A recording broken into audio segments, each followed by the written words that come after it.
A paz do Senhor, meus irmãos e minhas irmãs, sejam muito bem-vindos ao nosso canal.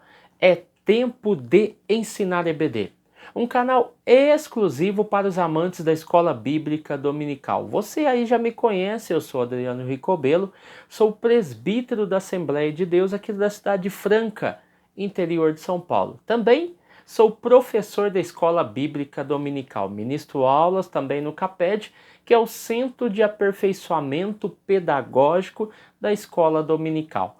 E hoje nós estamos iniciando essa belíssima lição com esse maravilhoso tema que tem como título A Carreira que nos está proposta. O subtítulo diz o seguinte: O caminho da salvação, santidade e perseverança para chegar ao céu. Então, assim, nós iniciamos o nosso segundo trimestre de 2024, também compreendendo o nosso autor, o autor da revista, que será e é o pastor Osiel Gomes. Então, nós estamos aqui bem respaldado por esse grande pastor, por esse grande líder e também teólogo que nos proporcionou esse tema, né, esses vários temas dentro do sumário, dentro de uma proposta,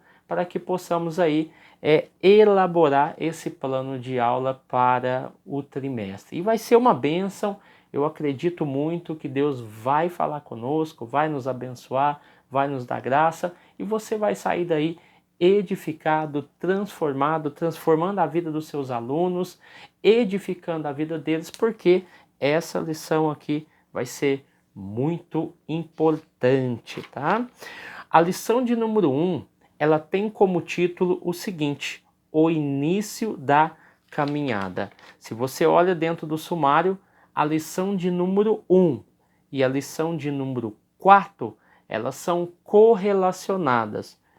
Também vou fazer um vídeo falando sobre o sumário, assim como eu fiz na outra revista, fazer nessa também, porque eu já separei aqui as lições que são correlacionadas, que os assuntos têm continuidade. Isso é muito importante, tanto para o coordenador, para elaborar as aulas que serão ministradas para cada professor, e também para o professor ele entender essa correlação, porque quando um autor vai escrever um livro, ele não faz temas aleatórios, ele tem um segmento de assuntos, e esses assuntos são correlacionados e interligados. Então isso é importante para que nós possamos compreender os objetivos claros, né, e lógicos do trabalho do autor, tá bom? Então nós vamos trabalhar em outro momento esse sumário.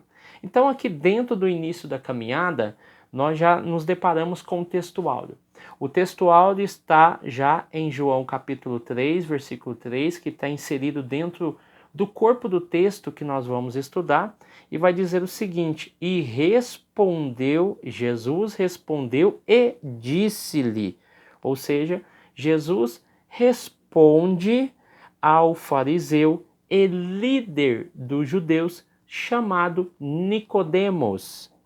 Na verdade te digo que aquele que não nascer de novo não pode ver o reino de Deus. Ou seja, nós temos aqui, já adiantando o assunto, a doutrina do novo nascimento.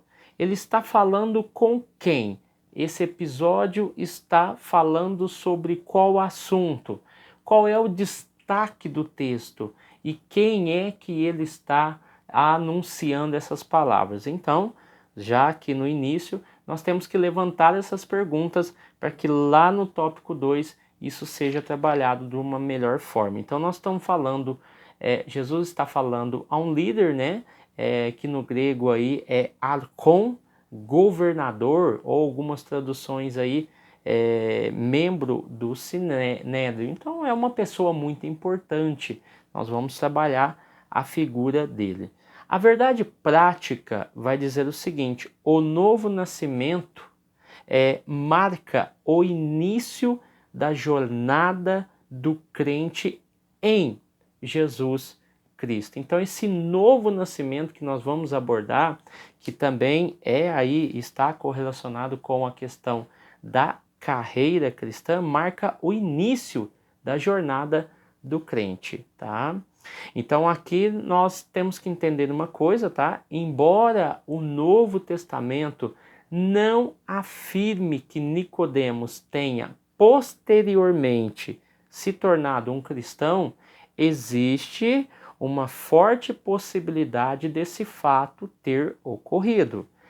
João capítulo 7, versículo 46 ao 52, vai mostrar Nicodemos defendendo Jesus perante os fariseus e os principais dos sacerdotes. Em João capítulo 19, versículo 38 ao 42, nós vamos ver Nicodemos ajudando José de Arimateia na questão da preparação do corpo de Jesus para o sepultamento. Existe uma tradição cristã, essa tradição cristã diz que ele foi batizado por Pedro e João e sofreu muitas provações nas mãos dos judeus hostis, tá? Foi privado de suas funções no Sinédrio e expulso de Jerusalém por causa da sua fé em Cristo. Então aqui nós temos uma tradição cristã que tem essa versão sobre a história e a vida de Nicodemos. Então nós podemos falar que esse contexto aqui é por inferência, tá bom? Aqui na leitura bíblica em classe, João capítulo 3, do versículo 1 até o versículo 8, nós temos aqui o episódio no versículo 1 e no versículo 2. No versículo 1 é apresentado um fariseu, um homem chamado Nicodemos. Então nós temos aqui não um título Nicodemos, mas o nome deste homem. Membro do conselho, era um dirigente, né, do Sinédrio, que era aí um órgão administrativo da religião sob a orientação de Roma, né? No caso, um sinédrio é o órgão administrativo da religião, sob orientação de Roma. Então nós temos aqui uma pessoa muito importante. Aí aqui também nós temos a questão do momento que acontece esse episódio. Ele sai à noite, né?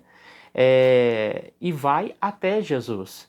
Então você entende, compreende que ele temendo a se comprometer o quê? Tanto a sua dignidade, comprometendo a sua dignidade como líder e comprometendo também a segurança. Ele vai ter com Jesus, tá? Então depois nós vamos abordar essa questão do sabemos, ver o reino de Deus, entrar no reino de Deus, tá? Então ver e entrar, dois verbos aqui que são importantes para que nós possamos entender todo esse contexto. A questão do nascer de novo, no grego anoten, né, que é nascer de cima, e nós temos também mais duas vertentes que estão tentando explicar o que é e o que quer dizer esse nascer de novo. Fato é que o capítulo 2 de João, que antecede o capítulo 3 aqui, dos versículos 13 ao 25, Jesus já estava falando sobre a purificação. E no caso lá era do templo, era dos cambistas e tudo mais, aquela história que os irmãos já conhecem. E depois ele é introduzido a história de Nicodemos. Então nós vamos ver que são assuntos bem correlacionados, um relacionado à purificação do templo e o outro novo nascimento, purificação, regeneração do ser humano. E aqui nós vamos ver que como Nicodemos, a pessoa do Nicodemos, são pessoas que servem como modelo e representam outros. Então, essa figura de Nicodemos, nós podemos associá-las a um grupo de pessoas. Então, ele representa muito bem alguns grupos da sociedade. Então, Jesus ele vai utilizar o método de pergunta e resposta, isso é importante, nós vamos analisar. E o Nicodemos que vem à noite fala desses crentes, né, secretos que deveriam buscar uma fé pública. E assim como a semelhança de Nicodemos, porque ele serve de modelo, né, são esses cristãos que em vez de manifestar sua fé pública, busca Jesus na calada da noite ou em secreto, tá?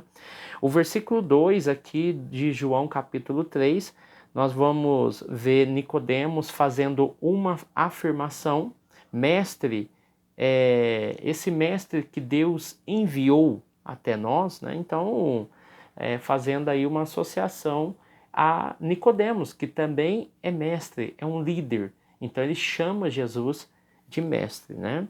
O versículo 4, Nicodemos faz uma pergunta, né? Como um homem velho pode nascer de novo? O versículo 9 também, Nicodemos faz outra pergunta: como pode ser isso? Então nós temos algumas perguntas bem interessantes. Nós temos primeiramente uma afirmação no versículo 2 e no versículo 4, versículo 9 nós temos uma pergunta. O versículo 11, Jesus passa do singular para o plural, e o autor vai trabalhar isso para nós, tá bom? Vós, ou seja, vocês não querem aceitar. Então, Jesus sai do âmbito do singular, pessoa, Nicodemos, para o plural, pessoas. Não somente no versículo 11, mas também no versículo 12. Vocês não creem quando eu falo, também falando no plural. No versículo 15, para que todos os que crerem, também nós temos o tom, o objetivo de Jesus saindo do âmbito particular e indo para o geral. O versículo 18, mas quem não crê, tá? Aí nós temos aí o versículo 19 e também o versículo 19 e o versículo 20 que diz: e preferem a escuridão, fazem o mal, fogem da luz. Então nós temos aqui vários elementos que indicam aí essa pluralidade comparado à singularidade de Nicodemos, tá? Então os outros pontos aqui nós vamos tratar mais à frente. Então nós vamos aqui para o tópico 1, na verdade a introdução.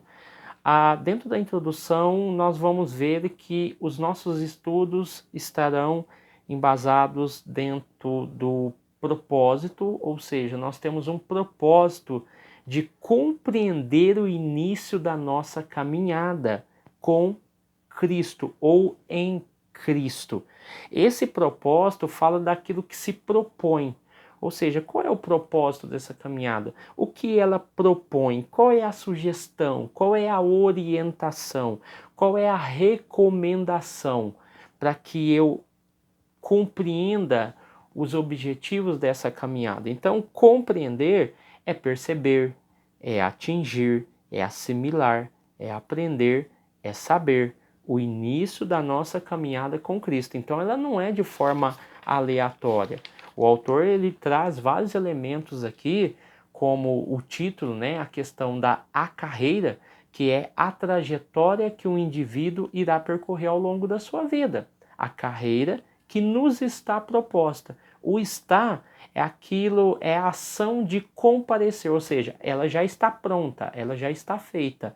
Então, ela está proposta, que nos está proposta. É estar presente, permanecer durante um tempo, numa situação, algo presente ou não passado, tá? Ou não passado. Então eu estou falando de algo que está, é presente. Então eu devo comparecer.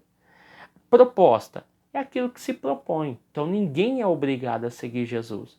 Aquilo que se propõe, sugestão, que sugere, que pretende realizar, orientação, observação, recomendação. Aqui nós temos o subtítulo, né? O caminho. O caminho é a direção que se toma quando se pretende chegar a algum lugar. O caminho da... Peraí, eu vou por onde? Eu quero chegar no céu. Mas quais são os obstáculos? Quais são as dificuldades? Quais são os requisitos que eu preciso ter nessa caminhada. O caminho é a direção. O caminho do quê? Caminho da salvação, que é inicial, é a obra completa de Deus que consiste em trazer homens do estado de pecado ao estado de glória. Da santidade é o intermediário, sendo posicional, progressivo e final. É ser separado. É a obra da livre graça de Deus. E o outro ponto é a perseverança, é uma qualidade, constância, não desiste, esforçado, ou seja, há uma perseverança. Para chegar ao céu, indica a orientação para atingir, chegar ao céu. É o objetivo, é a missão. Então aqui nós temos aí dentro do tema, do título e subtítulo, grandes verdades importantes. Eu até fiz uma análise, não? Se você olhar aqui, ó, vamos ver se dá para... Aqui eu fiz uma análise de cada palavra que o autor colocou aqui, porque cada palavra que ele coloca é algo pensado, é algo analisado, e cada palavra indica uma verdade, né? Então eu sempre gosto de fazer essas análises minuciosas para entender todo esse contexto. Vamos lá? Então, aqui no tópico de número 1, a caminhada com Cristo. Essa caminhada com Cristo fala aqui no subtópico de número 1, compreendendo os dois caminhos. Primeiro, ele vai abordar a questão da vida humana, e o segundo ponto, ele vai falar sobre a vida com Cristo. Dentro dessa questão da vida humana, o autor vai abordar a questão do nascimento, a questão da morte, a questão do desenvolvimento humano, que fala sobre a infância, adolescente, juventude, vida adulta. Então, ele até usa como exemplo aqui João 3,6, que fala: o que é nascido da carne é carne. Tanto é que o Salmo 90, versículo 10 diz: só vivemos uns 70 anos. Os mais fortes chegam aos 80, mas esses anos só trazem canseira. Salmo 90, versículo 10, falando da nossa vida terrena. Dentro de Tiago, capítulo 4, versículo 14, ele deixa muito bem claro que somos como neblina passageira. Então, esse é o momento. Já dizia uma frase o seguinte: a vida é muito curta para ser pequena. Isso é fato. Quando nós alinhamos isso ao pensamento cristão, nós entendemos que a nossa vida, às vezes, ela é muito ligada à vaidade, à futilidade, a coisas sem valor. É por isso que ela deve ser bem vivida, bem trabalhada, ela deve ser bem analisada, refletir sobre ela, a nossa existência aqui na Terra. Então, isso tudo faz com que nós entendamos o significado e a importância de cada ato que nós fazemos nessa Terra. Qual é o legado, o que é que nós vamos deixar após nós, como seres humanos, pessoas, tá? O que é que nós vamos deixar de legado para os nossos familiares, amigos, filhos, enfim. Então essa vida ela é muito passageira. Mas tem aquela outra vida que o autor coloca, que é a vida com Cristo. Essa vida com Cristo, ela tem novos propósitos, novos pensamentos, novas esperanças, nova história. É uma nova vida. Quando nós convidamos o Senhor Jesus a participar da nossa vida, nós podemos assim declarar de forma clara e objetiva e anunciar, 2 Coríntios 5,17, que quem está unido em Cristo é uma nova pessoa ou nova criatura. Acabou-se o que era velho e já chegou o que é novo. Essa é a minha tradução aqui, tá? Então, João 3,6, novamente ele vem abordar, mas o que é nascido do Espírito é Espírito. Então, dentro dessa realidade, a vida humana e a vida com Cristo, nós temos aqui a perspectiva e a expectativa. A perspectiva é aquilo que nós vemos de frente, é aquilo que está ao nosso alcance. É a perspectiva. Existe uma perspectiva humana, uma perspectiva com Cristo. Essa perspectiva humana, ela é muito falha, ela deixa a desejar, ela olha só aquilo que é palpável, ela olha muitas dificuldades, ela perde o sentido, por isso que muitas pessoas perdem o sentido da vida, perdem a vontade de viver, se matam, tiram, né, a sua própria vida, porque olham para a vida e vê que ela não tem mais sentido. Então essas pessoas perderam o valor que se tem e se dá na vida. Agora, uma perspectiva com Cristo, uma vida com Cristo, ela traz uma perspectiva diferente, porque ela mostra que tudo pode mudar, tudo pode acontecer, o milagre pode chegar, que mesmo que a doença chegue, o desemprego chegue, as dores chegam, pode ter certeza que essa vida com Cristo, ela vai nos trazer paz, né? Paz, alegria, consolação do Espírito Santo. É uma perspectiva diferente. A expectativa dentro da visão humana, ela também é limitada, porque ela pode usar como parâmetros a questão socioeconômica, intelectual, física, e por isso essa expectativa ela pode ser bloqueada ou cortada. Mas quando nós olhamos a expectativa, né, que é aquilo que nós vemos longe, dentro de uma visão com Cristo, ele não coloca barreira. Independente da sua condição social, independente da sua condição financeira, independente da sua condição física, pode ter certeza que a expectativa ela vai ser muito além. A sua visão ela vai transpassar os limites da barreira humana e vai transpor esses obstáculos e você vai conseguir enxergar um horizonte maior. Essa expectativa, né, ligada à perspectiva, você vê muito em Abraão. Nós podemos usar como exemplo, né, a expectativa e a perspectiva de Abraão de ter uma terra prometida, de ser chamado e aquela coisa toda. Deus mostrou que as suas perspectivas eram enganosas e as suas expectativas poderiam ser surpreendidas, né? De dar a ele uma semente que poderia ir, uma terra que poderia inundar o mundo, né? Então, assim, nós vivemos, nós compreendemos a vida e isso é muito importante. Então aqui nós vamos ver essa questão. O subtópico de número 2 vai falar sobre os 3 companheiros da nossa caminhada, né? Quando reconhecemos Jesus como Salvador, Deus passa a ser o nosso Pai. Aqui o autor deixa bem clara a questão do cuidado, da instrução, do fortalecimento e do relacionamento. Relacionamento com o pai e o filho. E além do pai e do filho nós termos esse relacionamento, foi nos concedido também, através do seu filho, né, a vitória contra o pecado.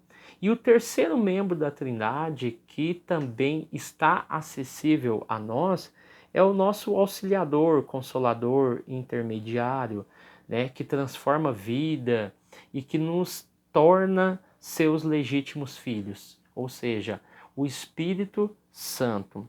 Efésios capítulo 1, versículo 4 ao versículo 5 vai dizer o seguinte: por causa do seu amor por nós, Deus já havia resolvido que nos tornaria seus filhos, por meio de Jesus Cristo, pois este era seu prazer e a sua vontade. Então, falar sobre filho é falar sobre relacionamento.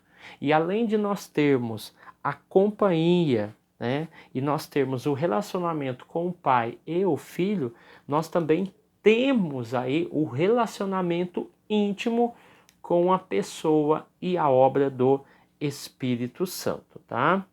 E esse Espírito Santo, essa terceira pessoa da Trindade, lá em João capítulo 16, versículo 8, vai dizer que ele é o auxiliador, que convencerá a ideia errada das pessoas a respeito do pecado e do que é direito e do que é justo, né? Convencerá o homem do pecado, da justiça e do juízo. Então esses papéis, eles são importantes, né? O Deus amoroso que mandou o seu filho, né? O seu filho, na verdade, ao mundo. O seu amor foi tão grande, de tal maneira que ele enviou o seu filho como o primeiro missionário para que ele pudesse, através da morte e ressurreição, resgatar, pagando com sangue, os nossos pecados diante de Deus e nos remindo, nos tornando justos perante Deus. E depois disso, enviando o Consolador para que nós possamos aí sermos aí capacitados, transformados e renovados, tá? Romanos capítulo 12, versículo 2 vai dizer: não vivam como vivem as pessoas deste mundo, mas deixe que Deus os transforme por uma completa mudança de mente de vocês. Assim vocês conhecerão a vontade de Deus, isto é, aquilo que é bom, aquilo que é perfeito e aquilo que é agradável a Ele. Eu li aqui em Efésios 1, versículo 4 e 5, que esta era a vontade e o prazer de Deus, de enviar o seu Filho para que todo aquele que nele cresce não perecesse, mas que tivesse a vida eterna. E assim, com a renovação do nosso entendimento, nós conseguimos compreender aquilo que é bom, aquilo que é perfeito e aquilo que é agradável a Ele. Mas eu só consigo ter essa noção, eu só consigo ter essa percepção, eu só consigo chegar a essa conclusão, eu só consigo entender essas condições a partir do momento em que eu me torno uma nova criatura. Me tornando uma nova criatura e recebendo a adoção do Pai como filho, eu consigo compreender todo esse amor e qual era a sua real motivação e a sua real vontade. E assim eu consigo entender de forma humana esse amor que ele tem por nós e o quanto somos importantes para Deus, tá? O tópico 2 vai falar sobre o novo nascimento. Por que precisamos do novo nascimento? Aqui, no início do diálogo, aí aqui nós já entramos em João capítulo 3, né? O termo homem, né, anthropos, que significa homem, tem um uso genérico. Então aqui, esse nome homem, essa palavra homem, tem um sentido genérico e traz aí a inclusão de todos os homens. Na verdade, quando nós olhamos aqui, por isso que o autor deixa bem clara a questão de Nicodemos como um exemplo, como um modelo, ou seja, Nicodemos é considerado uma espécime, né, da raça que Jesus conhece tão bem. Então, é através da vida pessoal de Nicodemos, a apresentação dele perante Jesus, as suas indagações e as respostas que ele recebeu, Jesus traz ali um ensinamento universal sobre o novo nascimento, na pessoa e no homem que Nicodemos é e naquilo que ele posteriormente se transformou ou se transformaria, tá? Porque o texto não deixa muito claro o que realmente aconteceu com Nicodemos, a não ser as tradições cristãs que eu citei no início, tá? Então Nicodemos precisava nascer de novo. Esse novo nascimento vindo diretamente do céu. Então todo ser humano precisa passar pelo processo de regeneração. tá? Esse processo de regeneração, o próprio nome fala, regenerar. Regenerar é recuperação, ou seja, eu recupero no ser humano a imagem e semelhança de Deus que foi desfigurada pelo pecado. Compreendeu? Compreendendo isso, nós vamos ver que é uma recuperação moral e espiritual. Aqui também nós temos a ideia de revivificação, refortalecimento, reconstrução e renovação. Então aqui nós temos esses parâmetros que mostram essa beleza da questão da regeneração. Então esse homem, né, o próprio texto diz, e havia entre os fariseus, primeiro é apresentado o grupo, que chama muito mais atenção do que o próprio personagem, que terá destaque. Mas até então, o texto nos chama a atenção ao grupo ao qual ele pertencia. Um homem chamado Nicodemos. Então, esse homem, como ele tem um termo genérico, anthropos, né, no grego, você entende e compreende aquilo que o autor está falando. E ele vai ser usado como modelo.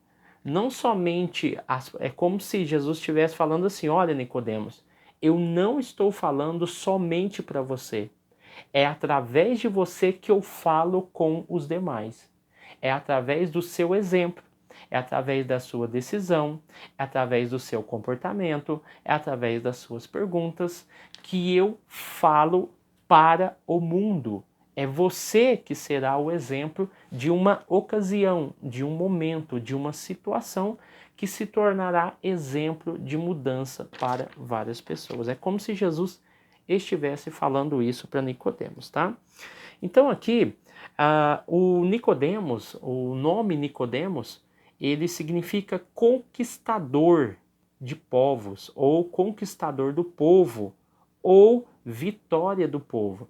É aqui que eu entro com um adentro, dizendo que o conquistador de povos, ou a vitória do povo, né, que o seu nome significa, foi conquistado pela palavra e pela obra daquele que é o conquistador do mundo, né? Então esse nome conquistador de povos não se compara a quem ele estava conversando e a quem ele se dirigia a palavra, que é o conquistador, o dono do mundo, tá? Subtópico de número 2, a religião não faz nascer de novo. Você vai entender aqui que ele está enraizado na religião judaica, seguindo as tradições monoteístas do judaísmo. Isso é muito claro, porque o grupo ao qual ele pertencia é citado em primeiro plano antes de ser mencionado o seu próprio nome, tá? Então nós entendemos aqui dentro da tradição, né, o seguinte: ele olha para Jesus, ele é um líder da sinagoga, né, e ele também é um mestre, ele conhece muito bem a lei. Só que quando ele olha para Jesus, ele diz assim, Rabi, né? Rabi, sabemos, tem mais alguém que sabe, tem mais alguém que acredita, e não é somente ele, mas somente ele, dentro do grupo que achava que Jesus era o Messias, dentro do grupo que entendia que ele era o Messias, dentro do grupo que compreendia as Escrituras e sabia que tudo aquilo que Jesus estava fazendo não era de origem de Beelzebu, mas sim, o próprio texto diz que ele diz, sabemos que és mestre vindo de Deus e que esses sinais que você só faz porque você está com ele. Então ele entende. Então não é somente ele que compreende. Existem outros líderes que sabem. Mas é somente ele que toma a iniciativa de ir até Jesus. Então parece que é um ato covarde, medroso, mas não é. É um ato muito ousado. Para você ter uma noção, ele tem que sair à noite. Os seus líderes que odeiam Jesus e os seus líderes que supostamente acreditam em Jesus, porque pode ter traidores ali. Você tem seguidores da religião, então você tem que se esconder de todo mundo. E você vai até Jesus, você sabe aonde Jesus está, essa ida tem que ser certeira. Ninguém pode te ver no meio do caminho, ainda mais à noite. Não é um momento para que um líder de alta patente esteja caminhando durante a noite. Então ele tem que ter certeza que Jesus está naquele lugar. E se Jesus está dentro de uma casa, ele pode estar dentro da casa de uma família, ou ele poderia estar dentro de uma casa junto com os discípulos. Então eu tenho que burlar todo esse sistema, toda essa segurança, para que ninguém me veja, porque se alguém me ver ali, pode ser o fim do meu objetivo e da minha missão. E ele vai encontrar-se com Jesus nessa casa. Por que chegamos a essa conclusão? Porque está de noite. E ele foi se encontrar com Jesus. Então, muito provavelmente nessa casa, ele burlou todo o sistema, subindo as escadas e indo até o segundo andar, aonde Jesus estava. E aí ele tem um dos encontros mais belos que a Bíblia pode explicar e falar, tá? Então aqui vamos entender o seguinte, tá?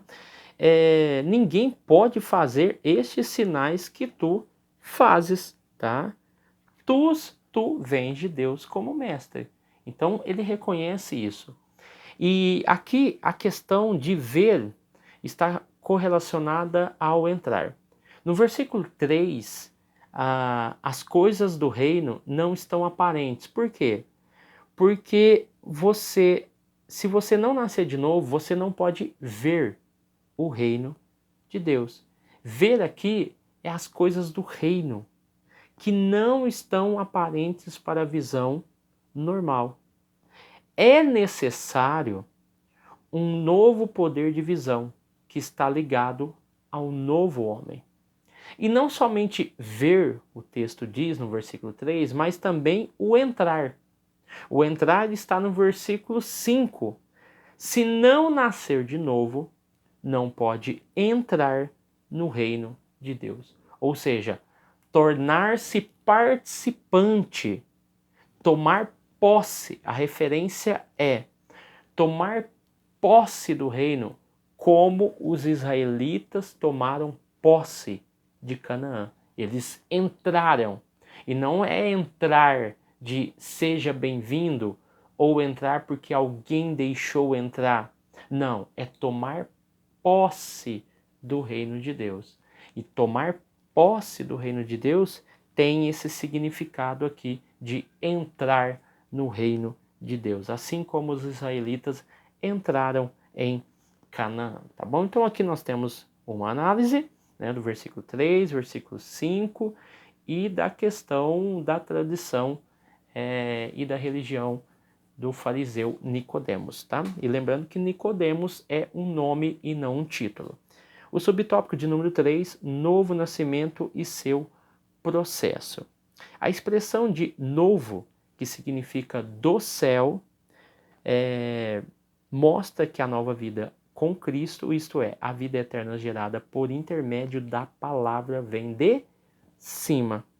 Para explicar esse processo de nascer de novo, nosso Senhor fez uso de dois termos, água e espírito. Nascer da água e do espírito é o quê? São dois elementos aqui que são importantíssimos. Por quê?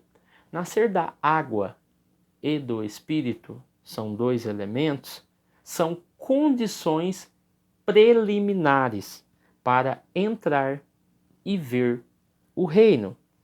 Jesus reportou Nicodemos ao batismo de João e também reportou Nicodemos ao lavar da purificação do Antigo Testamento.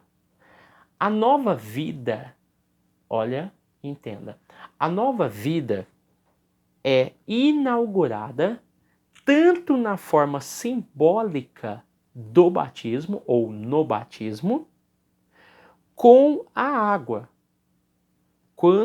Aliás, a nova vida é inaugurada tanto de forma simbólica no batismo com a água, porque por isso que fala nascer da água e do Espírito, quanto de verdade, na renovação por meio do Espírito Santo, porque é nascer da água e do Espírito.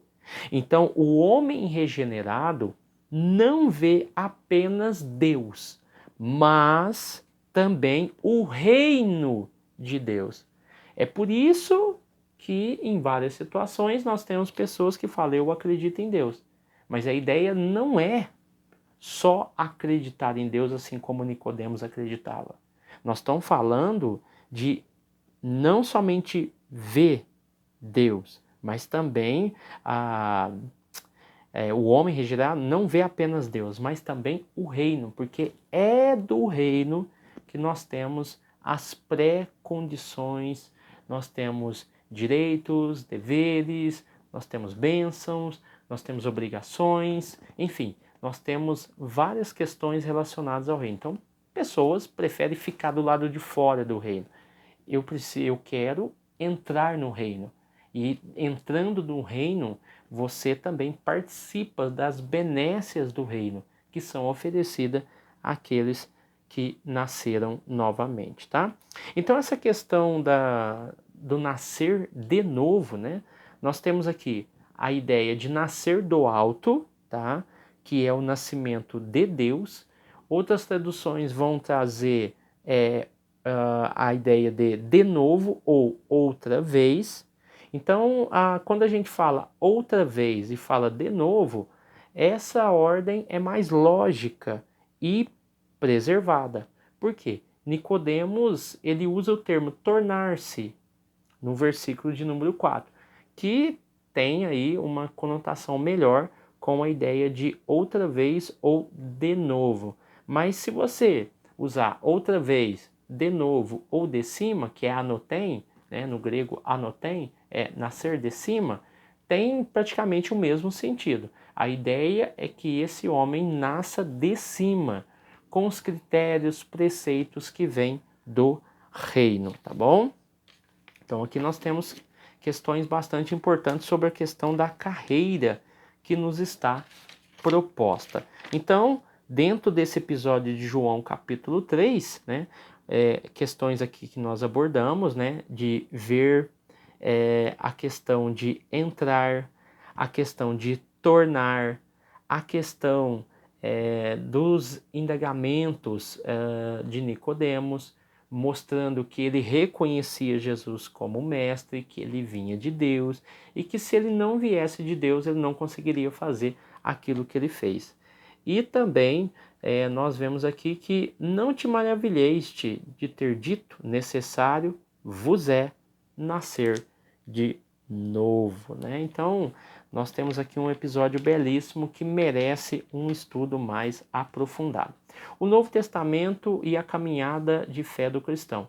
Aqui, como nós estamos falando de a carreira que nos está proposta, nós temos que entender que a Bíblia é a nossa regra de fé e conduta.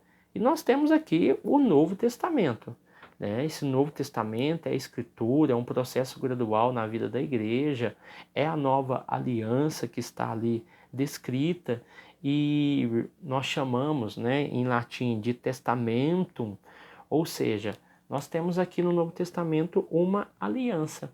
Esse Novo Testamento, resumidamente, ele revela um contrato estabelecido por Deus que o homem pode aceitar ou não pode aceitar, ele não quer aceitar, ele rejeita. Mas uma coisa é fato, ele não tem autoridade ou autonomia para alterar o que está no Novo Testamento. As palavras de Jesus, o que ele quis dizer, ele pode aceitar ou não aceitar, mas nunca alterar, porque ele não tem autonomia e não tem autoridade para fazer isso, tá? E aqui também nós vamos ver o seguinte,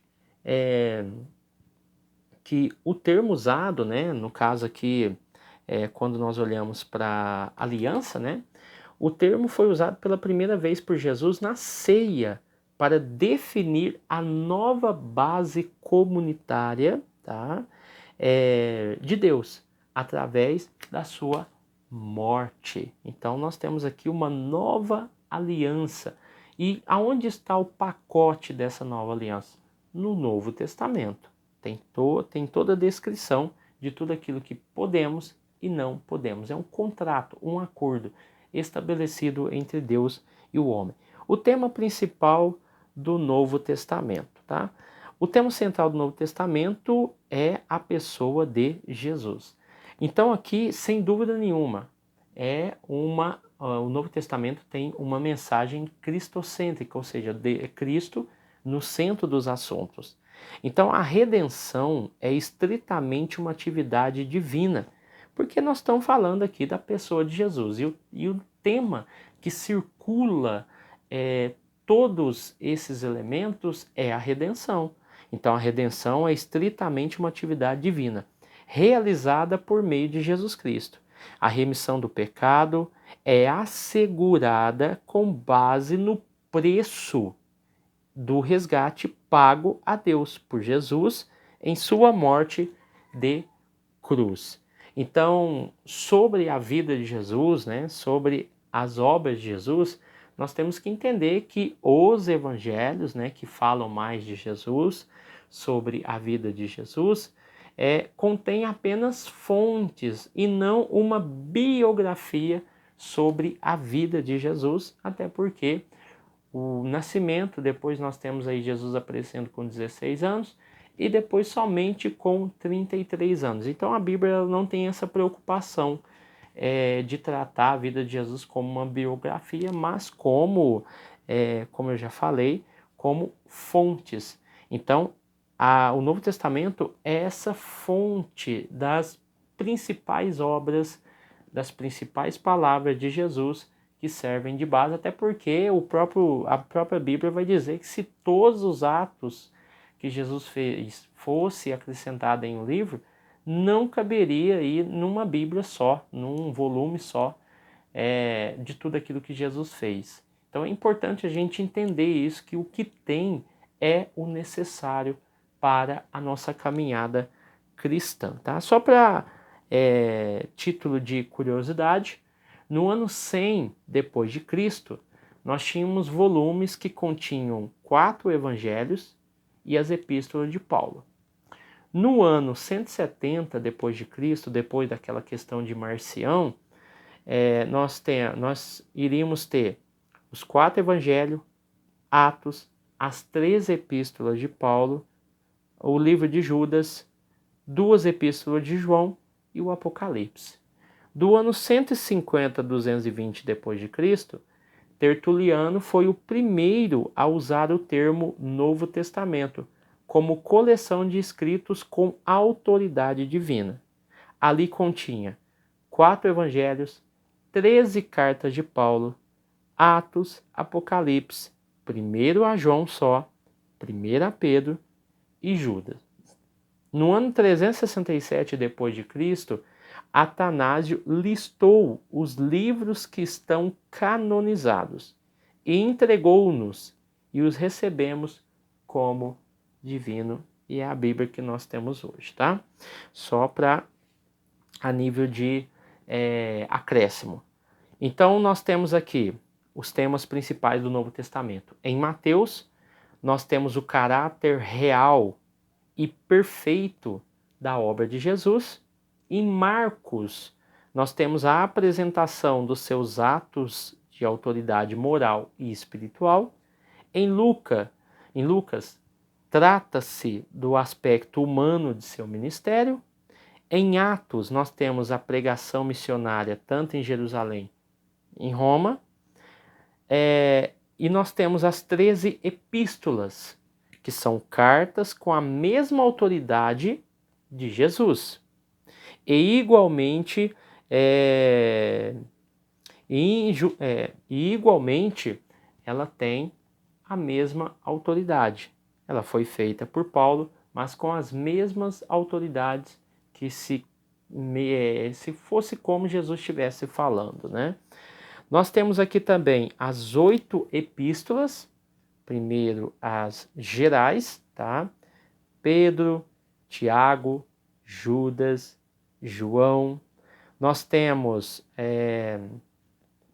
Apocalipse, representando as 7 igrejas e também as coisas que acontecerão. E nós temos o tratado aos Hebreus, que é e fala sobre a superioridade de Cristo e a suficiência da fé. Então, nós temos aqui os 27 livros do Novo Testamento que compõem aí o nosso quadro de regra de fé e conduta.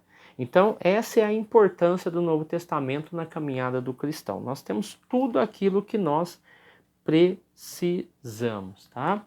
Tudo aquilo que nós necessitamos para a nossa vida. Então, assim nós encerramos a nossa primeira aula, uma aula muito importante, muito proveitosa, tá?